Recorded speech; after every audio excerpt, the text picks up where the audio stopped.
서로가 서로를 미워함으로 서로가 서로를 판단하며 나아갔던 고린도 교회. 고린도 교회 사람들은 세상적인 기준을 교회에 대입하며 서로를 소송하며 이웃을 사랑하지 못하는 죄를 범하며 나아갔습니다.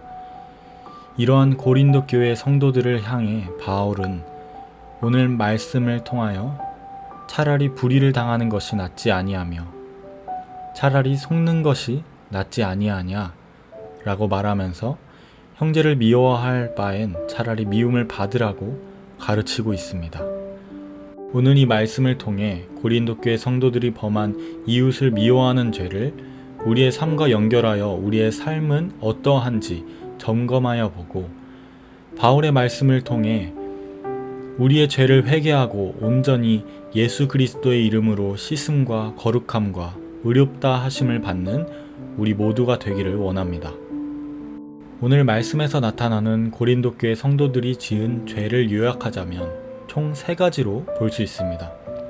첫째, 고린도 교회 성도들의 죄는 형제가 형제와 더불어 고발할 뿐더러 6절의 말씀처럼 그리스도인 공동체 안에서 있을 수 없는 분쟁이 발생했다는 것입니다.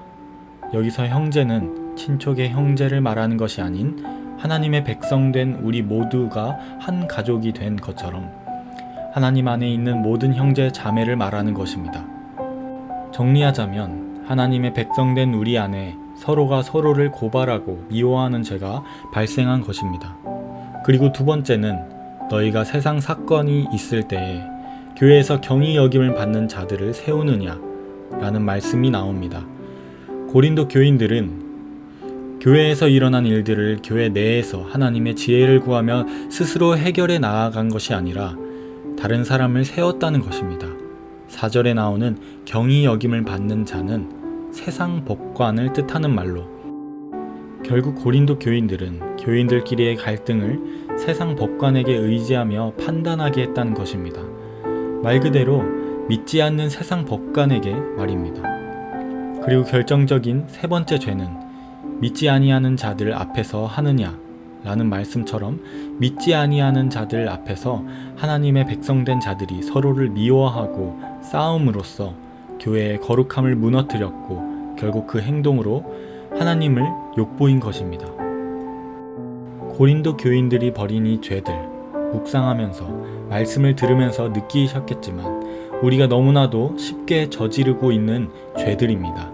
하나님의 백성된 우리지만 우리는 세상 사람들과 다르지 않게 서로를 판단하고 때로는 미워하며 정죄하기도 합니다. 그리고 더 나아가 세상 사람들처럼 서로를 소송하고 세상의 법으로 서로를 판단하며 나아가고 있는 우리의 모습을 쉽게 우리 안에서 찾아볼 수 있습니다. 그렇다면 세상의 법은 무조건 나쁜 것일까요? 세상의 기준은 옳지 않은 것일까요? 그렇지 않습니다. 바울은 그런 뜻으로 고린도 교인들에게 가르친 것이 아닙니다. 우리가 여기서 바라봐야 할 것은 세상의 법, 세상의 기준과 하나님의 법, 하나님의 기준은 처음 시작하는 본질 자체가 다르다는 것입니다. 세상의 법은 왜 만들어졌습니까? 모두의 이익을 위해서입니다. 우리가 최소한으로 지켜야 할 법을 통해 서로에게 피해가 가지 않고 세상이 말하는 도덕성을 근거하여 그 안에 부합한 삶을 다 함께 살기 위함입니다. 하지만 하나님의 법은 어떠합니까? 하나님의 기준은 어떠한 기준입니까? 하나님이 우리를 사랑함의 법이고 우리가 하나님을 사랑하기 위한 법입니다. 그러므로 서로가 사랑하여 하나님이 기뻐하시는 공동체를 만들기 위한 법과 기준인 것입니다. 세상의 법과 하나님의 법은 이렇게 전제의 조건 자체가 다릅니다. 그런데 고린도 교인들과 우리들은 세상의 법과 교회에 하나님의 법으로 모인 이 공동체 속에 적용해 나아가고 있었던 것입니다. 그렇다면 이제 해결 방법을 알아야겠죠. 바울은 말씀을 통해 무엇을 말하고 있나요? 바울은 말합니다. 차라리 불의를 당하는 것이 낫지 아니하며 차라리 속는 것이 낫지 아니하냐. 과연 여러분도 그렇게 생각하십니까? 바울의 말처럼 내가 행할 바에 당하는 것이 낫다고 생각하시나요? 언제는 한번 청춘에 관련된 영화를 본 적이 있습니다. 유명한 남자 배우가 주인공으로 나오며 내용은 한 청년 남자가 세상을 처음 마주하면서 많은 억울하고 상처되는 일들을 겪게 되는 이야기의 내용입니다. 그 옆에 있던 많은 친구와 지인들 또한 주인공인 청년 남자에게 너는 억울하지도 않아? 어떻게 그렇게 살아? 그렇게 당하고만 있을 거야? 라고 말할 정도로 말입니다. 그 영화를 소개해드리는 이유는 마지막에 나오는 주인공의 대사 때문입니다. 말도 안 되는 억울한 일들을 겪으며 살아가고 있는 이 청년이 마지막으로 한 말은 당하면 어때? 입니다. 당하면 어때? 세상은 계속해서 우리에게 말합니다. 그리고 우리 또한 그렇게 많이 생각하고 있습니다. 당할 바엔 내가 먼저 행동해야지. 당하고만 살지 않는다. 누가 먼저 하기 전에 선수 치는 게 중요해. 라고 말입니다. 하지만 과연 그 사실이 맞습니까? 하나님의 기준에 맞는 행동인 것이냐 말입니다. 하나님께서 원하시는 것은 무엇입니까? 하나님을 사랑하고 또 서로를 사랑하는 것이었습니다.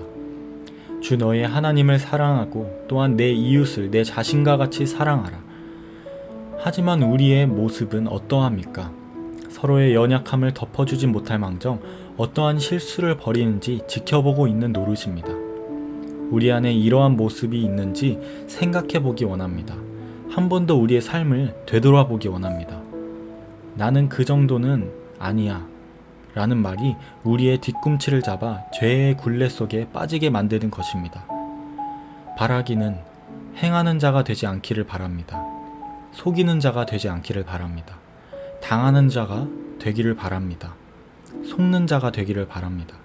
차라리 당하여서 차라리 속음으로 고난과 수고는 내가 겪고 그들의 죄를 위해 하나님께 기도하며 용서를 구하는 자가 되기를 원합니다. 그것이 그리스도인 된 우리가 행해야 할 지혜와 능력인 것입니다. 예수님께서는 우리를 통해 얼마나 억울한 일들을 많이 당하셨습니까? 말도 안 되는 죄로 인해 십자가 위에서 죽으시기까지 한 예수님의 그 고난을 생각하며 우리 또한 그 십자가의 길을 걷기를 다짐하는 그리스도인 되기를 원합니다. 너희 중에 이와 같은 자들이 있더니 예수 그리스도의 이름과 우리 하나님의 성령 안에서 씻음과 거룩함과 의롭다 하심을 받았느니라. 많은 이들이 하나님 앞에서 예수님 앞에서 죄를 지었습니다. 예수님의 제자들 또한 너무나도 많은 죄와 부끄러운 죄를 범하였습니다. 하지만 그들은 예수 그리스도를 통해 새 사람이 되었습니다. 씻음과 거룩함과 의롭다 하심을 받게 되었습니다. 우리도 이와 같은 자가 되기를 바랍니다. 고난의 길을 자초하며 십자가의 길을 함께 걷는 예수님의 제자 되기를 원합니다.